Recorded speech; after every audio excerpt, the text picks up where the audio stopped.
नजराना मुंसिफ टीवी में आपका इस्तकबाल। आप देख रहे हैं आंध्रा तेलंगाना न्यूज। शुरुआत करेंगे हेडलाइंस के साथ। सुर्खियों को पेश करने में ताउन किया है डॉक्टर ऑर्थो ऑयल के साथ साथ डॉक्टर ऑर्थो कैप्सूल्स साथ लेना ना भूलें। सदर जमहूरिया का आज से 2 रोजा दौरा आंध्र प्रदेश। द्रौपदी मुर्मू विशाखापट्टनम में बैनुल-अक़वामी फ्लीट रिव्यू का करेंगी मुशाहिदा।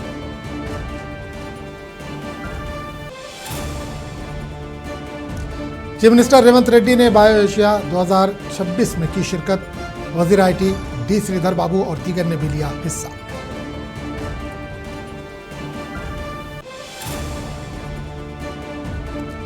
खानपुरा चेयरमैन और वाइस चेयरमैन इंतखाब का मामला। एसपी साई किरण की क़यादत में सख्त हिफाजती इंतजाम।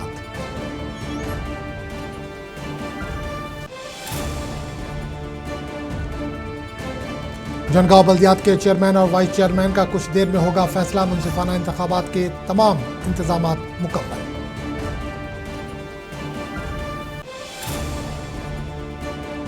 जगत्याल म्यूनसिपल कॉरपोरेशन के चेयरमैनशिप के इंतखाब को लेकर जीवन रेड्डी पार्टी से नाराज। सीनियर लीडर ने कांग्रेस छोड़ने पर गौर कर दिया इशारा।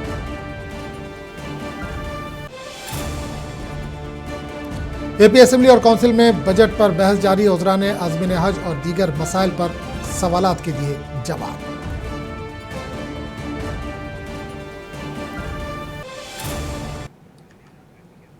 और अब खबरों की तफसील। सदर जमहूरिया द्रौपदी मुर्मू आज से आंध्र प्रदेश का 2 रोज़ा दौरा करेंगी। इस दौरान वो विशाखापट्टनम में हिंदुस्तानी बहरिया के ज़ेर एहतमाम बैनुल-अक़वामी फ्लीट रिव्यू का मुशाहिदा करेंगी, जो दोस्त ममालिक के जंगी जहाज़ों और आबदोज़ों की एक जमात है जो अपनी फ़ौजी महारत का मुजाहरा कर रहे हैं। सदर जमहूरिया कल सुबह विशाखापट्टनम के रिव्यू एंकरेज एरिया में जमा बेड़े का जायज़ा लेंगी। इस मौके पर एक देसी साख्ता नेवल ऑफ शोरगश्ती जहाज़ INS समधिगा सदारती यार्ड के तौर पर काम करेगा और सदारती कॉलम की क़यादत करेगा। इस जायजे में हिंदुस्तान और दोस्त बैरूनी ममालिक के लंगर अंदाज बहरी जहाज़, जंगी जहाज़ों और आबदोज़ों के मोबाइल कॉलमों के ज़रिए, एक स्टेम्पेस्ट और बहरिया के हवाई जहाज़ के ज़रिए फ्लाई पास्ट में शामिल होंगे। इस तकरीब में बहरी जहाज़ों के परेड, हेलीकॉप्टरों के ज़रिए तलाश और बचाव के मुजाहरे और मरीन कमांडोज़ के डिस्प्ले भी शामिल होंगे।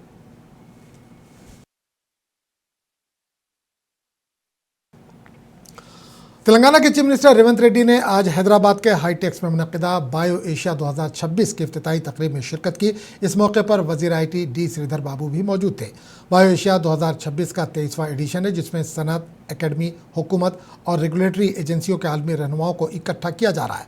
इसके अलावा bio pharma, medtech, digital health और सेहत की देखभाल के मुस्तकबिल को तश्कील देने वाले AI से चलने वाली टेक्नोलॉजीज़ में पेशरफ्त की नुमाइश भी की गई। ये तकरीब एशिया के अहम तरीन लाइफ साइंसेज और हेल्थ केयर इवेंट के तौर पर आलमी शराकत को फ़रोग़ देने, सरमायाकारी को राग़िब करने और सेहतमंद दुनिया की जानिब बामानी पेशरफ्त को तेज़ करने के लिए एक बेमिसाल प्लेटफॉर्म पेश करती है।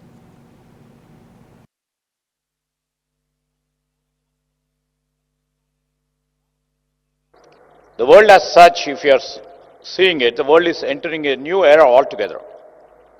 Era where the data meets the DNA, where algorithms accelerate discovery, where scientific speed determines the global competitiveness. In this era, the question is no longer who can produce the most. The question is who can discover first. Telangana has chosen not to remain the world's pharmacy. We have chosen to become one of the world's best laboratories of the future. As we started the BioAsia in 2026, we stand here. The tectonic plates of healthcare are shifting. Now we are moving from sovereignty of scale to the sovereignty of science. Hyderabad is known for Charminar, biryani, pharma manufacturing and software. Today, Hyderabad is a global vaccine manufacturing hub. Based on our strengths of strong vision and clear policy, availability of highly qualified human resources, great educational institutions. Hyderabad is a global hub for global capability centers with excellence in research and design. In the last 2 years, we have received over 73,000 crore investments in life sciences. Our new life sciences policy at Davos recently. We majorly expanded the Genome Valley. We launched the One Bio for world-class research and innovation. We have accelerated green pharmacy. We have welcomed many global capability centers. This is not incremental growth. This success is the outcome of powerful vision. A proof of our success is BioAsia 2026. Today, looking at this audience, I can say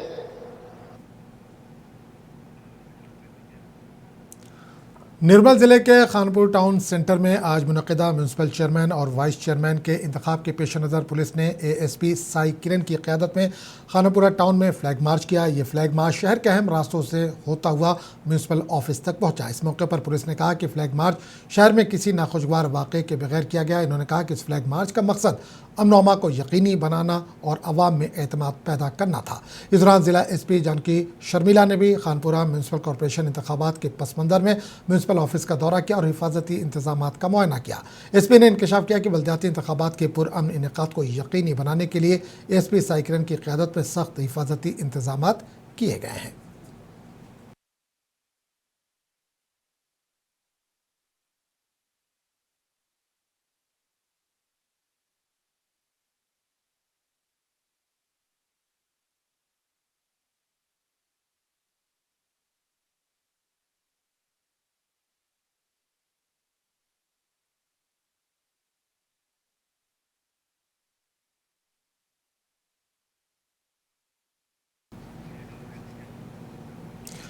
Telangana में municipal और corporation के इंतखाबात पुरअमन तरीके से अमल में आए। मुतादिद मुकामात पर हुक्मरान कांग्रेस ने शानदार जीत हासिल की, जबकि अपोजिशन बीआरएस भी अपना वजूद दिखाने में कामयाब रही। इस दौरान जनगांव बल्दियात के चेयरमैन और वाइस चेयरमैन का इंतखाब आज अमल में आएगा। इतलात के मुताबिक जनगांव बल्दियात के चेयरमैन और वाइस चेयरमैन का इंतखाब कुछ देर में होना है, जिसके लिए हुक्मरान कांग्रेस ने तमाम तर तैयारियां कर ली हैं।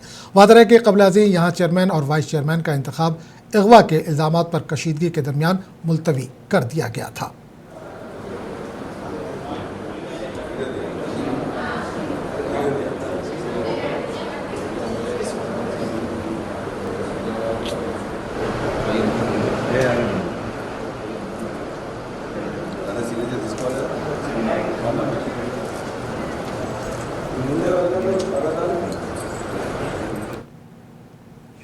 कांग्रेस के सीनियर लीडर और साबिक वजीर टी जीवन रेड्डी ने पार्टी क़यादत के खिलाफ सख्त रिमार्क करते हुए इल्ज़ाम लगाया कि जगत्याल म्यूनसिपल कॉरपोरेशन के चेयरपर्सनशिप के तनाजुर में पार्टी के वफादार कारकुनों को सियासी मुहाजिर के हक में नज़रअंदाज किया गया।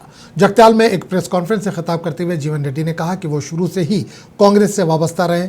जीवन रेड्डी ने कहा कि इन्होंने क़यादत पर जोर दिया था कि वो किसी ऐसे शख्स को मुकर्रर करे जिसने मुसलसल पार्टी के लिए काम किया हो, लेकिन ये ओहदा उसके बजाय एमएलए संजय कुमार के कैंप से ताल्लुक़ रखने वाले काउंसलर को दिया गया।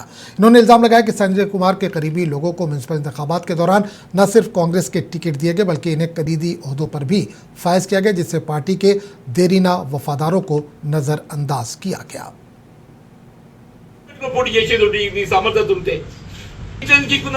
మొత్తం కౌన్సిలర్స్ అందరూ నిన్న బీఆర్ఎస్ కౌన్సిలర్స్ ఇవాళ కాంగ్రెస్ నిన్న బీఆర్ఎస్ కౌన్సిలర్స్ ఇవాళ కాంగ్రెస్ కౌన్సిలర్స్ ఎమ్మెల్యే గారి ఆధిపత్యంలో కొనసాగుతూనే కాంగ్రెస్ పార్టీ అధినాయకత్వం ఆలోచన చేయాలి। నా పట్ల ఏదన్నా మీకు భిన్నాభిప్రాయం ఉంటే పక్కన పెట్టండి, నా పట్ల భిన్నాభిప్రాయం ఉంటే పక్కన పెట్టండి। కాంగ్రెస్ కార్యకర్తల మనోభావాలను గౌరవించండి, కాంగ్రెస్ కార్యకర్తల మనోభావాలను గౌరవించండి అని చెప్పండి। అనేది కాంగ్రెస్ కార్యకర్తల మనోభావాలను గౌరవించవలసిన ఆవశ్యకత ఉందా లేదు చెప్పండి। ఈ జగిత్యాలనే పరిస్థితి ఇట్లుందంటే ఇక పాప ఇంకెన్ని 9 మంది ఉన్నారు, వాళ్ళ పరిస్థితి ఎట్లా నాకు తెలియదు ఆయన. జగిత్యాలనే పరిస్థితి ఇట్లుందని చెప్పంటే ఇంకా ఇటువంటి ఇంకా 9 నియోజకవర్గాలు ఉన్నాయి. అక్కడ 110 పోతే ఇది 1/10 మేము వలసవాద ఆధిపత్యంలో, మేము అవకాశవాద ఆధిపత్యంలో కాంగ్రెస్ కార్యకర్తలను పనిచేయాలి. ఇందుకైనా పార్టీ నమ్ముకొని మేము దశాబ్దాల తరబడికి వెళ్ళి పోరాటం చేస్తున్నాం. మేము దశాబ్దాల తరబడికి వెళ్ళి ఏదైతుందో టీడీపీలో 10 ఏళ్ళు పోరాటం చేసినవయా, చంద్రబాబు నాయుడుని ఎదిరించి, టీఆర్ఎస్ ప్రభుత్వంలో 10 ఏళ్ళు పోరాటం చేసినవయా, కేసీఆర్ని ఎదిరించి. ఇవాళ మన ప్రభుత్వం వచ్చింది, కాంగ్రెస్ ప్రభుత్వం వచ్చింది, సమరపడదామని చెప్పారంటే ఈడ మళ్ళీ వలసవాదిని అవకాశం తీసుకొని మాన్యతను ఉద్ది ఆయన ఆధిపత్యంలో పనిచేయాలని చెప్పండి. ఏం మా మనోభావాలు ఏం కావాలి, మా ఆత్మ అభిమానం ఏం కావాలి? मरकजी हुकूमत मुल्क भर में रेलवे स्टेशनों को जदीद तर बनाने के मकसद से काम कर रही है। इसके लिए मरकजी हुकूमत ने तेलंगाना के कई रेलवे स्टेशनों को तरक्की देने के लिए फंड्स भी मुख्तस किए। इस दौरान मरकजी वजीर जी किशन रेड्डी ने कहा कि मरकजी हुकूमत के Amrit Bharat railway station scheme के तहत तेलंगाना के कई रेलवे स्टेशनों को तरक्की दी जा रही है। किशन रेड्डी ने कहा कि रामागुंडम रेलवे स्टेशन भी इसमें शामिल है। किशन रेड्डी ने अपने सोशल मीडिया प्लेटफॉर्म पर रामागुंडम रेलवे स्टेशन की तस्वीर शेयर करते हुए कहा कि इसे अपग्रेड किया गया है। ये जदीद रेलवे स्टेशन मुसाफिरों की सहूलियात और सफ़र का बेहतर तजुर्बा पेश करता है। इन्होंने कहा कि इससे न सिर्फ सफ़र में सहूलत होगी बल्कि कारोबार में भी इजाफा होगा।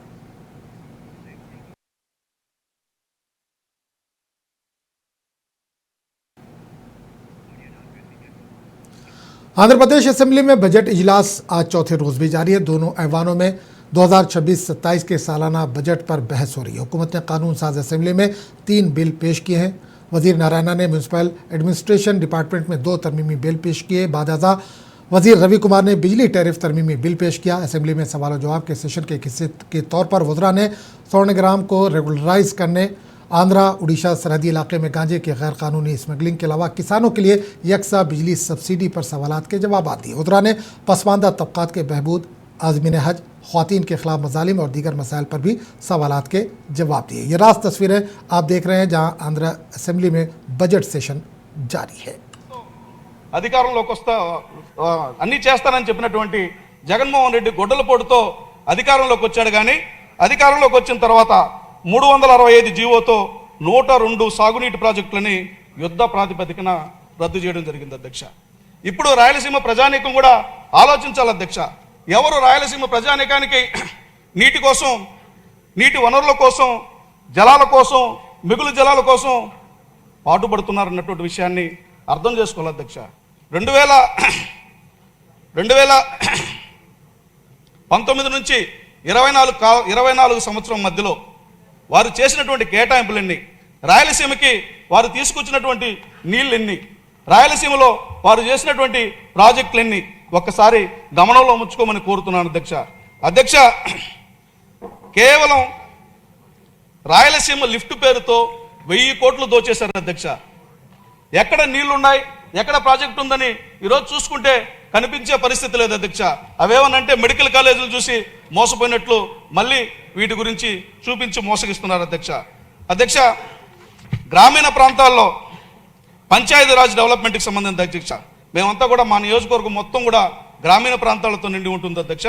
పంచాయతీరాజ్కి 22,942 కోట్ల రూపాయలు ఈరోజు కేటాయింపులు చేయడం జరిగింది అధ్యక్ష. పంచాయతీ, ఒక మాట ఈ విషయం చెప్పి ముగిస్తాను అధ్యక్ష.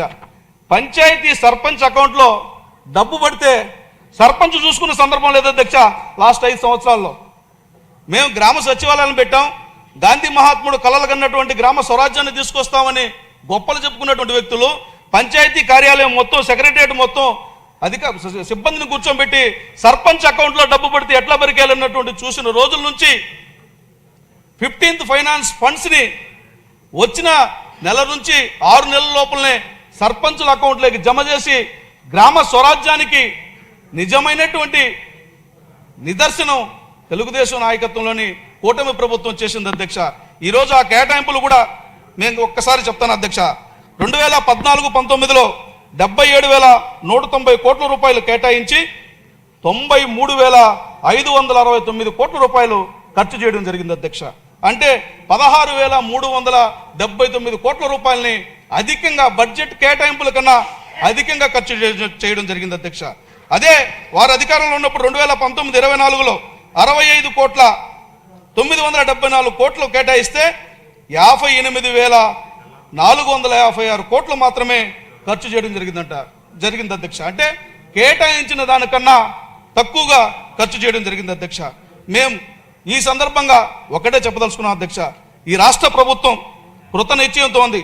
అన్ని ప్రాంతాల సమగ్రమైనటువంటి అభివృద్ధిని ప్రణాళికగా తీసుకుని ఈరోజు ప్రభుత్వం, ముఖ్యంగా నారా చంద్రబాబు గారి నేతృత్వంలోని కూటమి ప్రభుత్వం బడ్జెట్ను ప్రతిపాదించింది.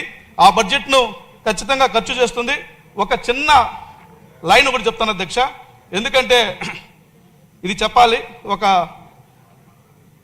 మా ప్రాంతానికి సంబంధించి, ముఖ్యంగా ఎస్సీ ఎస్టీలకు సంబంధించి, ఎస్సీ ఎస్టీలకి కనీసం వారి జీవితం బాగా ఉండాలని నారా చంద్రబాబు గారి నేతృత్వంలోని కూటమి ప్రభుత్వం ఎస్సీ ఎస్టీలకు రుణాలు ఇచ్చేది అధ్యక్ష. విదేశాల్లోకి వెళ్ళి చదువుకోవాలి, విదేశీ విద్యా పథకాన్ని ప్రవేశపెట్టి వీళ్ళకు కూడా ఎక్స్పోజర్ ఉండాలన్నటువంటి పథకాలన్నింటి కూడా ప్రవేశపెట్టింది అధ్యక్ష. వాటన్నిటిని తీసేసి ఎస్సీలకి మేమే చేశామని గొప్పలు చెప్పుకుంటున్నటువంటి తీరు చూస్తే ఇంకా ఎస్సీలు వారిని నమ్ముతారు అధ్యక్ష. ఈరోజు కేటాయింపులు మొదలుకొని అదేవిధంగా పథకాల అమలు తీరు కానీ మళ్ళీ ఇప్పుడు ఎస్సీ ఎస్టీలకి సబ్సిడీ లోన్లు ఇవ్వడం జరుగుతుంది అధ్యక్ష. ఈ కేటాయింపుల ద్వారా మళ్ళీ ఎస్సీల్లో ఒక ఆర్థిక స్వావలంబన దిశగా ప్రయాణం సాగుతుందన్నటువంటి బలమైన విశ్వాసం మాకు కలిగింది అధ్యక్ష. సమయం మీరు అసహనం వ్యక్తం అవుతోంది కాబట్టి మీ అసహనానికి గురి కాకుండా ధన్యవాదాలు తెలియజేస్తాను. ఆల్రెడీ గురయ్యారు, ఎవరో తగ్గలేరు, పుల్లరెవరు తమరు కాస్త తగ్గాలని కోరుకుంటూ.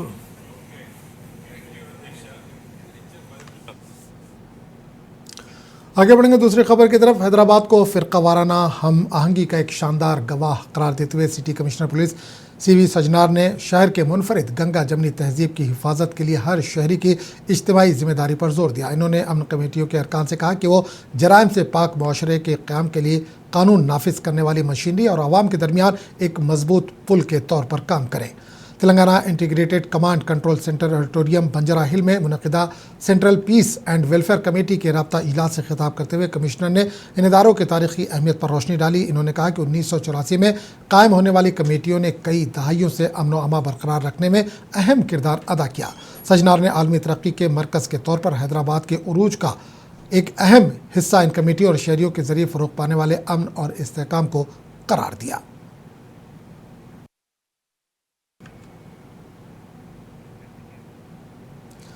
तेलंगाना में सीबीएसई के 10वीं जमात के बोर्ड इम्तहानात 2026 का आगाज़ हो गया। इस मौके पर सीबीएसई स्कूलों के बाहर काफ़ी गहमा गहमी देखी गई। इंतज़ामिया ने तलबा को वक्त से पहले इम्तहान सेंटर पहुंचने की हिदायत दी थी, जिसकी वजह से तलबा मुकर्ररा वक्त से पहले ही अपने अपने सेंटर्स पर पहुंच गए।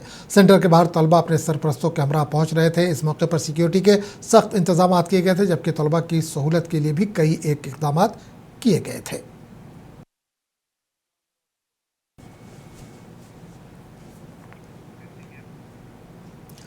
राजेंद्र नगर जोन के डीसीपी श्रीनिवास ने फलकनुमा डिवीजन के एसीपी एमए जावेद, काला पत्थर पुलिस स्टेशन के इंस्पेक्टर और दीगर डिवीजन इंस्पेक्टर्स के साथ काला पत्थर के बदमाश अशफाक, राहिल और गाजी के घरों का अचानक मुआयना किया। मुआयने के दौरान राजेंद्र नगर जोन के डीसीपी और फलकनुमा एसीपी ने किराना की दुकान के मालिक सिद्दीक से भी बात की। 3 रोज़ कबल काला पत्थर के बदमाश असद और उसके गैंग के अरकान ने सिद्दीक पर चाकू से हमला किया था, जिसके बाद वो मौके से फरार हो गए। ये सारा वाक़या सीसीटीवी कैमरों में कैद हो गया। वाक़े के बाद काला पत्थर पुलिस ने असद और दीगर के खिलाफ मुकदमा दर्ज कर लिया है।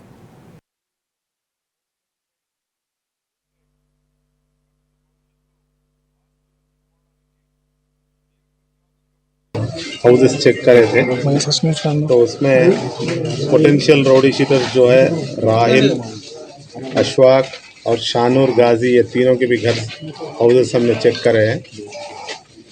तो यहाँ पे एक 1 वीक में जो राउडी शीटर जो हैदराबाद से उसको तड़ी पार किया गया था, वो फिर हैदराबाद में आके वो बालापुर में एक केस किया। फिर उसके बाद काला पत्थर जो सिद्दीकी किराना शॉप है वहाँ पे एक पे अटैक किया। तो उसके ऊपर 2 केसेस होने के बाद ये जो भी राउडी शीटर्स है उसके ये राहिल का भाई है वो, तो राहिल का भी घर हमने चेक किया है। तो सभी राउडी शीटर्स को भी हम हैदराबाद पुलिस से एक वार्निंग दे रहे हैं कि जो भी आपका रेगुलर जो भी काम है और जो भी आप बिजनेस या कुछ काम करते हैं, आपके रेगुलर एक्टिविटीज़ में आप रहें। ये क्रिमिनल एक्टिविटीज़ या कुछ सेटलमेंट में आप आए तो पुलिस आपके ऊपर स्ट्रिक्ट एक्शन लेंगे। सर, ये रोड शीटर के घरों में जो चेकिंग हुई, उनके घरों में से कुछ मिला गया सर? ये अभी लास्ट जो शानूर गाजी के घर में एक दो इम्प्लीमेंट्स मिले हैं, तो हम वो वेरीफाई करेंगे वो किस लिए वो घर पे रखा है।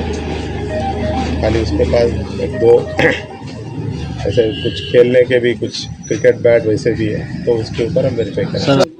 ये रील्स जो कोई भी सोशल मीडिया पे कुछ भी रील्स बना रहे हैं और जो भी इलीगल एक्टिविटीज़ को टेम्प्ट करे वजह जो भी रील्स बना रहे हैं, वो लोगों को हम एक ही एडवाइस देते हैं कि वैसे एक्टिविटीज़ में ना आए, क्योंकि सोशल मीडिया पूरा भी हम लोग रेगुलर ऑब्जर्वेशन पर रहते हैं। तो जो भी वैसे रील्स बना रहे हैं, कौन से भी प्लेटफॉर्म पे वो रील्स बना रहे हैं, उनके पेरेंट्स को भी हम एक ही एडवाइस देते हैं कि आपके बच्चे सोशल मीडिया को कैसा यूज़ कर रहे हैं और वो सही तरीके से कर रहे हैं या गलत तरीके से, it's the responsibility of the parents.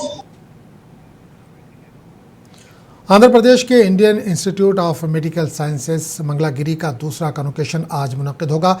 Director professor doctor Singh ने कहा कि एम्स मंगलागिरी के दूसरे कन्वोकेशन की तकरीब के एक हिस्से के तौर पर MBBS, MD, MS और PDCC कोर्सेज मुकम्मल करने वाले मेडिकल तलबा को डिग्रियाँ दी जाएंगी। इन्होंने कहा कि 49 MBBS graduates, 5 MD, MS post graduate तलबा और 4 पोस्ट डॉक्टरेट सर्टिफिकेट कोर्स के तलबा को डिग्रियाँ दी जाएंगी। इस प्रोग्राम के मेहमान खुसूसी वज़ीर ममलकत बराए सेहत और ख़ानदानी बहबूद अनुप्रिया पटेल और AP के वज़ीर नारा लोकेश होंगे।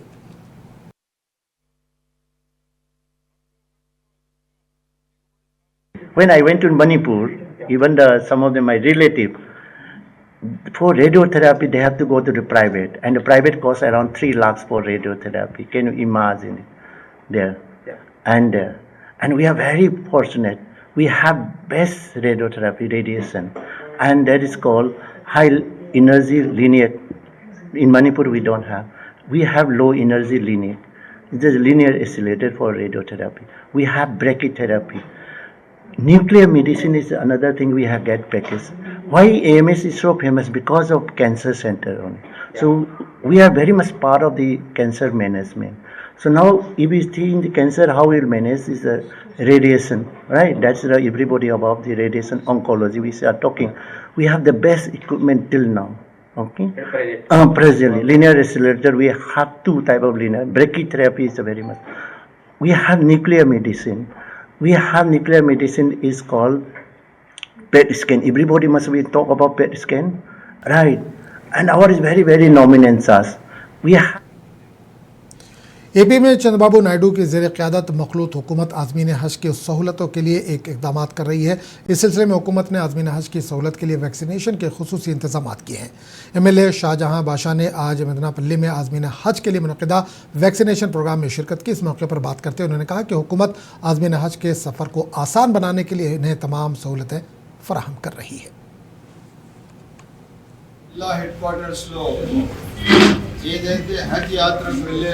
యాత్రికులకు ఫిట్నెస్ కమ్ వ్యాక్సినేషన్ ఈరోజు ఇవ్వడం, దీనికి రాష్ట్ర ప్రభుత్వం పెద్దలు చంద్రబాబు నాయుడు గారు హజ్ యాత్రికులకు సౌలభ్యం కోసం మా PHC సెంటర్స్లో, జిల్లా ఆసుపత్రుల్లో ఎక్కడెక్కడ ఎవరెవరికి అవసరం ఉందో వాళ్ళకందరికీ సకాలంలో సర్వీస్ అందిస్తూ హజ్ యాత్రికులకు సౌకర్యం కల్పిస్తూ ఈరోజు వాళ్ళకు వ్యాక్సినేషన్ కమ్ ఫిట్నెస్ రెండు కూడా తీసుకుని, ఎందుకంటే అక్కడ వెళ్తారు, కొన్ని లక్షల మంది వస్తారు, అక్కడ అంతమందిలో ఎవరికి ఏ వ్యాధులు ఉంటాయో ప్రికాషనరీ వ్యాక్సినేషన్ ఇచ్చి వాళ్ళకి పంపించడం అనివార్యంగా ఉంది ముందు నుంచి.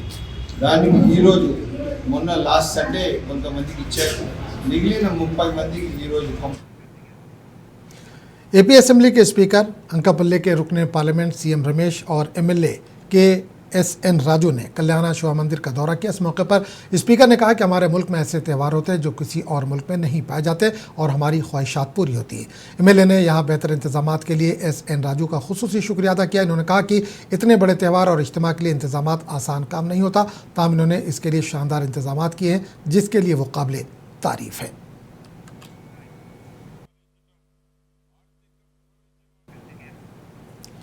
T20 वर्ल्ड कप इस वक्त हिंदुस्तान और श्रीलंका की मेज़बानी में खेला जा रहा है। इस आलमी मेगा इवेंट में दुनिया भर की 16 टीमें हिस्सा ले रही हैं, जिनमें अमेरिका की टीम भी शामिल है। इस दौरान USA की क्रिकेट टीम कप्तान मोनिक पटेल के और दीगर अरकान बुलंद कुमार और सौरभ के हमरा तिरुमला मंदिर का दौरा किया। इस मौके पर मीडिया से बात करते हुए अमेरिकी टीम के कप्तान ने कहा कि हम हिंदुस्तान आकर अच्छा महसूस कर रहे हैं। इन्होंने कहा कि हमें यहाँ अरकान ख़ानदान के हमरा बहुत अच्छा महसूस हो रहा है। इन्होंने अपनी टीम की कारकर्दगी पर भी बातचीत की।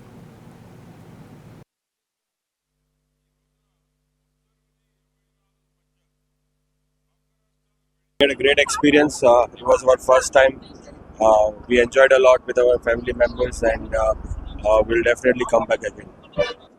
Yeah, brilliant feeling. I think great atmosphere, great energy is here, and grateful to have our family along and having this opportunity. Yeah, thank you to everybody who helped organize.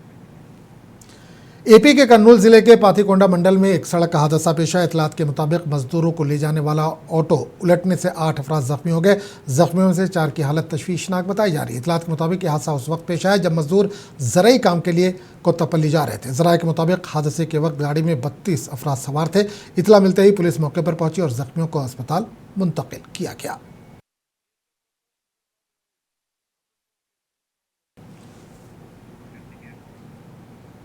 तो इस bulletin फिलहाल इतना ही। अगले bulletin में आपसे फिर मुलाकात होगी।